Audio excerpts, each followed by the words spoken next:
Gloire à Dieu. Alléluia. Que le Seigneur Jésus-Christ, notre vivant, soit avec chacun de nous au nom de Jésus-Christ. Amen. Le Fils tant attendu. Ésaïe chapitre 9, verset 6. Car un enfant nous est né, un fils nous est donné, et la domination reposera sur son épaule. On l'appellera admirable, conseiller, Dieu puissant, Père éternel, Prince de la paix. Gloire à Dieu. Ceci est une annonce prophétique à son époque, à l'époque du prophète Ésaïe. Et à cause de celui qui a donné la prophétie, c'est-à-dire le prophète Ésaïe, toute la nation juive croyait et attendait la venue d'un pareil fils qui va naître ayant une domination surnaturelle avec des attributs de haute performance. Son règne reposera sur son épaule. Vous savez, quand les hommes, les masculins, je veux dire, portent leur bagage sur l'épaule, c'est pour signifier leur force. Parce que l'épaule de la femme ne prend pas des fardeaux. Vous voyez? Donc, lui, son règne sera sur son épaule. Il est conseiller éternel. Il est Dieu Tout-Puissant, le Père de tous ceux qui sont créés et le gérant de la paix qu'il faut aux hommes.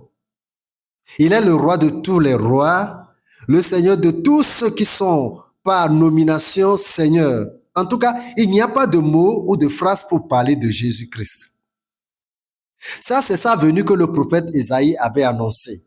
Et depuis cette publication, toutes les nations attendaient. Quand viendra-t-il? À quelle époque? Et où? Tout le monde attendait. Certains attendaient impatiemment de joie et d'autres impatiemment de colère. Bien sûr, impatiemment de joie pour certains. Luc chapitre 2 et le verset 25 jusqu'à 33. Et voici, il y avait à Jérusalem un homme appelé Siméon. Cet homme était pieux. Il attendait la consolation d'Israël et l'Esprit Saint était sur lui. Il avait été divinement averti par le Saint-Esprit qu'il ne mourrait point avant d'avoir vu le Christ du Seigneur. Il vint au temple poussé par l'Esprit. Et comme les parents apportaient le petit enfant Jésus pour accomplir à son égard ce qu'ordonnait la loi, il le reçut dans ses mains, bénit Dieu et dit, « Maintenant, Seigneur, tu laisses ton serviteur s'en aller en paix selon ta parole, car mes yeux ont vu ton salut. Salut que tu as préparé devant tous les peuples, lumière pour éclairer les nations et gloire d'Israël, ton peuple. » Son père et sa mère étaient dans l'admiration des choses qu'on disait de lui. Alléluia. Siméon, dont parle la Bible ici, était l'un de ceux qui attendaient impatiemment et dans la joie la venue du Fils tant attendu, Jésus-Christ.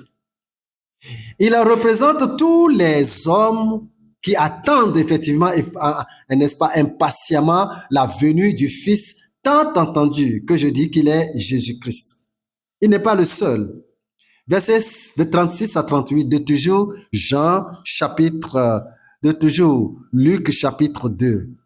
Toujours Luc chapitre 2, verset 36.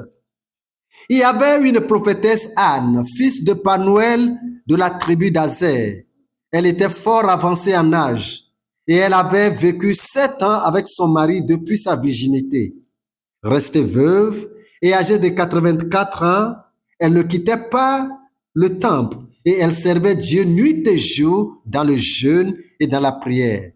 Étant survenue, elle aussi à cette même heure, elle louait Dieu et elle parlait de Jésus à tous ceux qui attendaient la délivrance de Jérusalem. Alléluia. Je dis ici aussi que la prophétesse Anne, cette vieillarde, constamment fidèle à Dieu et à son service, elle aussi attendait impatiemment la venue du Fils tant entendu. Nous pouvons dire que elle aussi représente toutes les femmes âgées qui espèrent en Dieu malgré leur âge avancé. ce n'est pas tout. Il y a aussi des hommes et des femmes, des adolescents dont le cœur est attaché à Dieu, qui aussi attendaient vivement la venue du Fils tant entendu. Matthieu chapitre 21 et le verset 9. Matthieu chapitre 21, je dis verset 9. Ceux qui précédaient et ceux qui suivaient Jésus criaient « Hosanna au fils de David ! Béni soit celui qui vient au nom du Seigneur! Hosanna dans les lieux très hauts! » Gloire à Dieu. Ça, c'est le sentiment et l'émotion de tous ceux qui attendaient voir Jésus-Christ. Voir, n'est-ce pas, attendaient fermement voir le fils de David, Jésus-Christ. Gloire à Dieu. Tous sont sortis de leur maison pour l'accueillir à son entrée dans Jérusalem, où il mourra pour les péchés de tous. Il était ovationné d'une ovation de vie qu'aucun roi n'a jamais goûté, parce qu'il est le fils et le roi tant attendu. Il faisait des merveilles sans nombre. Continuons la lecture. 14 et 15. 14 et 15 de Matthieu chapitre 21. Verset 14. Des aveugles et des boiteux s'approchèrent de lui dans le temple et il les guérit. Verset 15. Mais les principaux sacrificateurs et les scribes furent indignés à la vue des choses merveilleuses qu'il avait faites et des enfants qui criaient dans le temple « Hosanna au fils de David ». Praise the Lord. Jésus était, n'est-ce pas, tant attendu sur terre. Les hommes l'attendaient pour leur salut et délivrance. D'autres l'attendaient pour le combattre. Satan et les démons l'attendaient tant pour le maltraiter et abuser de sa dignité et le faire mourir de la mort la plus honteuse. Des gens comme Judas Iscariote l'attendaient aussi tant pour s'enrichir sur son dos au travers du ministère d'apôtre. Voici la question. Faites-vous partie de ceux qui attendent impatiemment voir Jésus-Christ, le Fils tant attendu? Si oui, pour quelle raison? Pour quel but? Pour votre salut et délivrance? Pour qu'il soit votre seul Seigneur et Sauveur? Votre unique libérateur? Pour vous arracher de ce monde, de ce mauvais monde, pour vous installer avec lui dans son paradis? Ou bien l'attendez-vous pour l'insulter comme les autres, pour le persécuter avec les autres, pour vous indigner contre lui comme les autres? L'attendez-vous pour, n'est-ce pas, vous ranger derrière les antéchrists pour lui livrer la guerre et à son église? À Dieu ne plaise. Alléluia. Vous allez plutôt prier et dire, Seigneur Jésus, pour moi, tu es le seul Fils que j'attends pour mon salut. Je me sépare de tous ceux qui te détestent n'est-ce pas, te détestent pour te haïr. Pour moi, Seigneur, tu es le seul roi, le seul sauveur en qui je me confie. À partir d'aujourd'hui, je me donne tout entier à toi. Je te donne ma vie.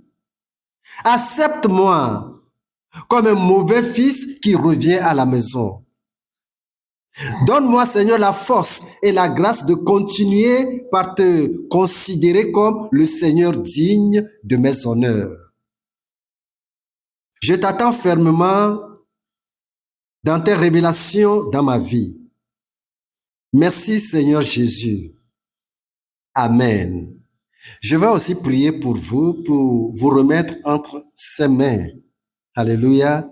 Merci, Seigneur Jésus, toi le Fils tant attendu. La Bible nous dit dans Éphésiens 4 que tu as fait des dons aux hommes. Tu as amené avec toi des captifs. Voilà ce en quoi nous t'attendions depuis.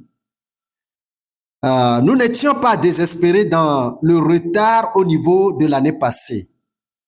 Tout ce que nous avions tant attendu, voilà son année. Voici son année. Une année de visitation de l'Éternel à chaque maison, à chaque famille, à chaque parent et à chaque foyer conjugal.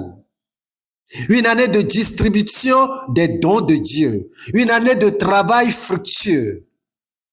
Seigneur, c'est aussi une année d'adoration et de service à Dieu.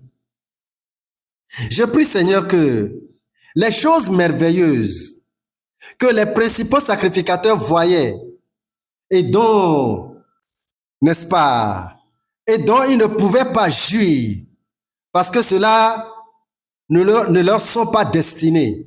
Que ces choses se répandent, ces merveilles se répandent sur tous tes enfants cette année au nom de Jésus-Christ. Les jaloux ne pourront plus prévaloir cette année. Ah non. Les méchantes prédictions ne pourront plus prévaloir. Je prie que cette année, qu'aucun nom des enfants de Dieu ne réponde plus aux convocations dans les couvents d'aucun vaudou au nom de Jésus-Christ. Guéris directement les malades qui ont espéré jusqu'à cette année. Visite les nécessiteux, Seigneur. Bande les cœurs blessés. Restaure les genoux et les autres articulations souffrant au nom de Jésus-Christ. Seigneur, que cette année soit déclarée année de chute lamentable pour tous les oppresseurs de toute catégorie au nom de Jésus-Christ. Que tous les voleurs d'enfants soient tous appréhendés au nom de Jésus-Christ. Je prie pour la paix dans chaque maison, Seigneur. Bénis tous les Togolais, à l'intérieur comme à l'extérieur. Merci, Seigneur. Merci de ce que tu nous as exaucé. Que ton nom reste éternellement glorifié. Alléluia. Merci, Seigneur. Au nom de Jésus-Christ, nous avons prié. Amen.